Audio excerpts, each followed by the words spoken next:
Guys, what's going on? Welcome back to my channel. It's Brittany here with another video to help you guys live a happy, healthy, awesome life in a wheelchair. And today we are going to talk about this. I'll do it, show you guys, and then we'll talk about it. Hopefully you guys can see it.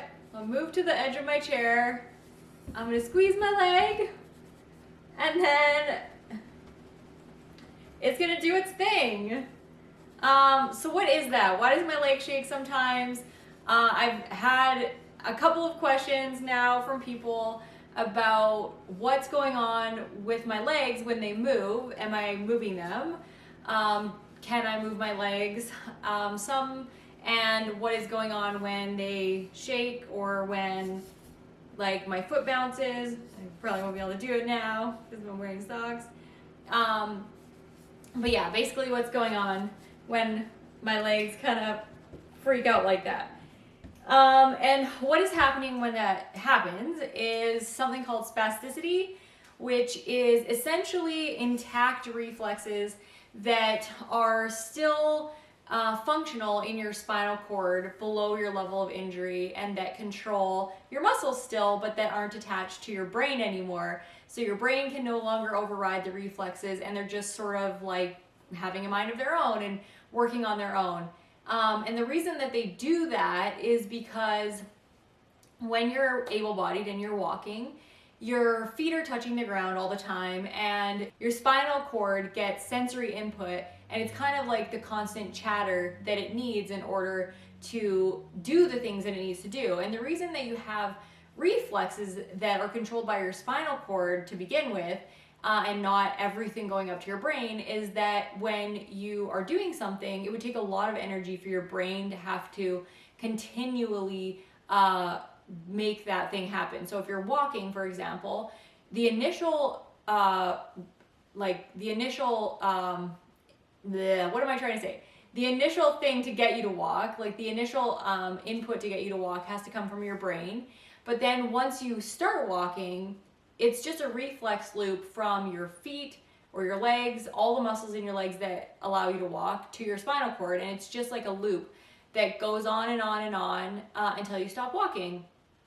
And reflexes are also important. If you like hurt yourself or something, it takes a long time for the pain to actually make it to your brain. So the damage to your skin, say if you were burning yourself, would be worse if you didn't have reflexes that were controlled by your spinal cord. It just immediately allows you to like lift up your foot or move your hand or do whatever you need to do. And then your brain will process that there was some pain there and actually feel it after you've yanked your hand away.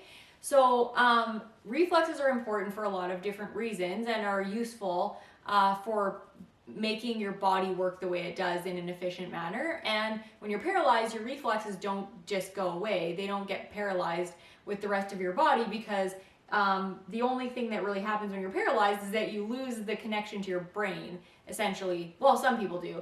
If you have a complete injury, you might lose all connection to your brain. But if you're not a complete injury, then it might be like spotty connection between your brain and whatever else part of your body is below your level of injury. But you lose some connectivity to your brain. But the reflexes are generally still intact unless it's the area that you're actually paralyzed and those reflexes are damaged because of the spinal cord injury.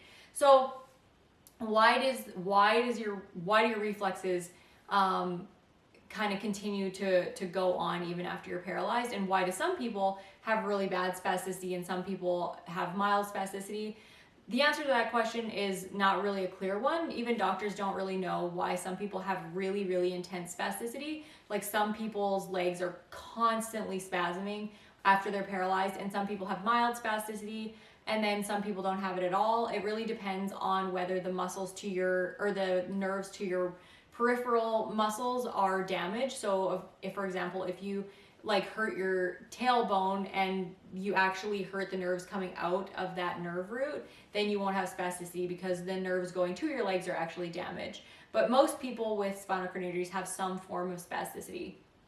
And the reason that they have it still after they're paralyzed is because your spinal cord injury craves input. It's constantly receiving input when you're not paralyzed, and when your feet aren't, pounding on the ground when you're walking or feeling the bottoms of your shoes and getting that friction. Like there's just a certain amount of input that your spinal cord injury is used to. I'm editing this and I said twice that your spinal cord injury craves input and that your spinal cord injury is used to. Your spinal cord injury isn't used to anything. Your spinal cord. Your spinal cord. I don't know why I said spinal cord injury twice. That's not what I meant. I meant that your spinal cord craves input and that your spinal cord is used to. And if it doesn't get it, it kind of manufactures it itself. So it just creates spasms that allow it to sort of maintain the level of input that it used to have. And it can be annoying for sure, and it can be useful. So spasticity can hinder things that you do, but you can also learn to use it to your benefit. For example, I have a friend, Ricardo, and I'm actually going to put a video over top of me speaking that uses his spasticity to be able to stand up. So he has to just trigger a spasm, just like I did right now. Like I poke my knee until it starts to straighten, and mine just sort of like wiggles like that, but his knee actually locks, and he can use it to stand up with a walker and sort of scooch his way to the cupboards and get whatever he needs out of the top cupboard. And I have a few friends that are able to use their spasticity to their advantage in that way. I don't know if maybe I could if I tried hard enough. Nobody ever really taught me to do that when I was first paralyzed, so I just never did. But I definitely use my spasticity to my advantage a lot. Like when I'm transferring, my legs stay together because the tone in my muscles like tightens usually, and so then my legs stay together when they move.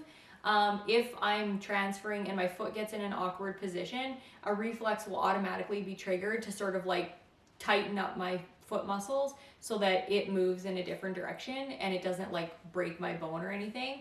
So yeah, your spasticity can be like an advantage in a lot of ways, and it can also be annoying. Ways that people manage spasticity when they're paralyzed is by doing stretches. That's sort of like the least invasive and most effective way to manage spasticity because it's giving your legs the input that it's looking for, and it also maintains your range of motion. Because spasticity can create a lot of tone in your muscles, and it will tighten up a lot. And if you're not actually doing stretches to maintain the length of the muscle, then you will lose range of motion in that muscle and then eventually range of motion in the joint. So doing stretches is really important. I have a video on sort of the 3-minute stretches that I do every morning, and that seems to be enough to keep my spasticity at bay. The other thing that people do is take medication. There's a number of muscle relaxers or antispasmodics that work at the central nervous system level to basically stop those reflexes from firing. I take baclofen. It's probably the most common one. I'm not even really sure what other medications are out there for spasticity, but baclofen is definitely one of the most common ones.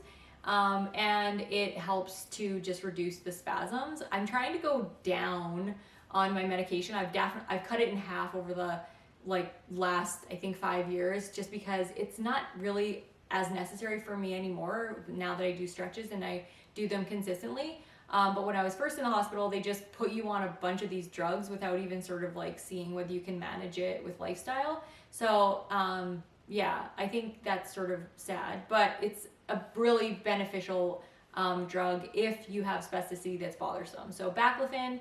And then the third thing that people can do is Botox. I know this is like more common in people with like cerebral palsy and things like that have spasticity, which is their spasticity is actually a different cause than spinal cord injury. But I have known a couple of people with spinal cord injuries that have gotten Botox if their tone has been like astronomical in their legs to just stop it. So yeah, there's a couple different ways that you can manage spasticity if it starts to get in the way, but definitely it's good for maintaining muscle tone, keeping your legs, like the muscles in them, sort of not a normal size, but still keeping the muscle in your legs that you wouldn't otherwise have if you didn't have any spasticity. It keeps the blood flowing, which is really handy. If you have spasticity, your muscles will like tighten and keep the blood sort of pumping easier.